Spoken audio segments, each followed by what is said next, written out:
Assalamualaikum warahmatullahi wabarakatuh. Alhamdulillahirrabbilalamin. Allahumma sholli ala nabiyyina Muhammadin wa ala alihi wa ashabihi ajma'in, amma ba'd. Pemirsa yang dirahmati Allah Subhanahu wa taala, ada ilustrasi yang diungkap oleh Nabi Shallallahu alaihi wasallam tentang orang yang berzikir kepada Allah dan orang yang tidak pernah berzikir kepadanya. Mathalul ladzi yadhkurullah wal ladzi la yadhkuruhu mathalul hayy wal mayyit. Perumpamaan orang yang berzikir kepada Allah dengan orang yang tidak berzikir kepada Allah, mathalul hayy wal mayyit. Nabi mengatakan seperti orang yang hidup dengan orang yang mati. Jadi betapa sangat jelas perbedaannya, sangat kontras. Orang yang berzikir dengan orang yang tidak berzikir kepada Allah Subhanahu wa taala, layaknya perbedaan yang sangat jelas antara orang yang hidup dengan orang mati. Ya. Hidup dan mati ini juga dalam pengertian betapa orang yang senantiasa berzikir pada Allah Subhanahu wa taala akan hidup hatinya. Hati yang hidup inilah hati yang akan merasakan kenikmatan, kebahagiaan dalam melakukan kepatuhan kepada Allah Subhanahu wa taala dan beragam amal kebaikan yang lain. Sangat berbeda dengan orang yang hatinya telah mati. Maka dia tidak akan pernah merasakan kenikmatan dalam melakukan ibadah. Ya, bahkan karena sudah mati sama sekali tidak ada respon, dikasih pelajaran atau tidak, peringatan atau tidak akan tidak akan memberikan tanggapan yang positif karena sudah mati. Allah Subhanahu wa taala berfirman misalnya di awal surat Al-Baqarah itu, sawaun alaihim a'angdzartahum am lam tungdzirhum la yu'minun.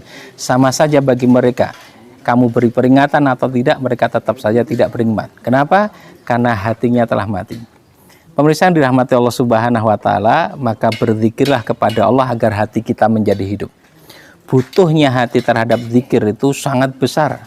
Ya, bahkan sampai diungkap oleh Ibnu Taimiyah rahimahullah, beliau mengatakan kebutuhan manusia, kebutuhan hati terhadap zikir, ya, kebutuhan hati manusia terhadap zikir lebih besar dibandingkan butuhnya ikan terhadap air. Lalu beliau melontarkan pertanyaan, pernahkah engkau melihat, engkau perhatikan ikan yang diambil dari air seperti apa keadaannya? Akan menggelepar-gelepar, ya, merasakan kesakitan yang luar biasa karena sangat butuh dengan air, tapi dikeluarkan dari sesuatu yang dibutuhkannya. Maka hati manusia jauh lebih besar kebutuhannya terhadap zikir kepada Allah Subhanahu wa taala. Sampai kata Ibnu Taimiyah lagi, seandainya 3 hari saja hati tidak berzikir kepada Allah, maka hatimu akan mati. Pemirsa yang dirahmati Allah Subhanahu wa taala, inilah yang kemudian digambarkan oleh Allah Subhanahu wa taala tentang hamba-hambanya yang tidak pernah terlepas dari aktivitas berzikir kepada Allah. Alladzina yadhkurunallaha qiyaman wa qu'udan wa 'ala junubihim. Mereka senantiasa berzikir kepada Allah baik ketika berdiri, duduk maupun berbaring. Dalam semua keadaannya senantiasa berzikir pada Allah dengan hatinya, dengan lisannya, dengan perbuatannya. Karena aktivitas berzikir demikian luas. Dengan hati mengingat, dengan lisan menyebutkan, dengan perbuatan, ya, dengan bentuk perbuatan yaitu mentaati perintah Allah Subhanahu wa taala. Dan keseluruhan kehidupan seorang mukmin adalah aktivitas berzikir kepada Allah Subhanahu wa taala sebagaimana teladan setiap mukmin, yakni Rasulullah Muhammad sallallahu alaihi wasallam.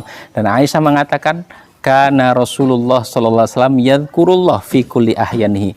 Rasulullah sallallahu alaihi wasallam senantiasa berzikir kepada Allah di semua keadaannya. Demikian, mudah-mudahan bermanfaat. Assalamualaikum warahmatullahi wabarakatuh.